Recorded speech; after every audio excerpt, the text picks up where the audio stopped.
Friends, இப்போ நம்ம என்ன பார்க்க போகிறோம்னா அரைச்ச ரசம் பார்க்க போகிறோம். அரைச்ச ரசம் நம்ம சாப்பிட்டாக்கா நல்லது, உடம்புக்கு எல்லாருக்குமே நல்லது. ஆனால் முக்கியமாக பார்க்க போனால் இந்த புள்ள பெற்றவங்க இருக்காங்கல்ல, அந்த லேடிஸ்க்குலாம் ரொம்ப நல்லது. இப்போ என்னென்னா, இந்த புளி இருக்குது பார்த்தீங்களா, அதை ஃபஸ்ட்டு லைட்டாக கழுவிடுங்க. கழுவிட்டு அதுக்கப்புறம் ஒரு பாத்திரத்தில் தண்ணி வச்சு ஊற வச்சு நல்லா கரைச்சி இந்த தண்ணியை எடுத்து வச்சுக்கோங்க. திப்பிலாம் எடுத்து போட்டு வடிகட்டி எடுத்து வச்சுக்கோங்க. மிளகு, சீரகம், பூண்டு, காஞ்ச மிளகா, தக்காளி, ஒரு தக்காளி இல்லை 2 தக்காளி போட்டுக்கோங்க. நல்லா மைய அரைச்சிடணும். மிக்சியில் போட்டு நல்லா அரைச்சிட்டு அந்த புளி தண்ணியோடு நல்லா கறந்து விட்டுக்குங்க.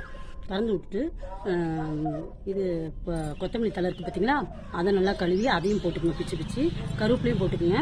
அடுப்பை பற்ற வச்சு தூக்கி அப்படியே பாத்திரத்தை வச்சுருங்க. நல்லா கொதிக்க விடணும்.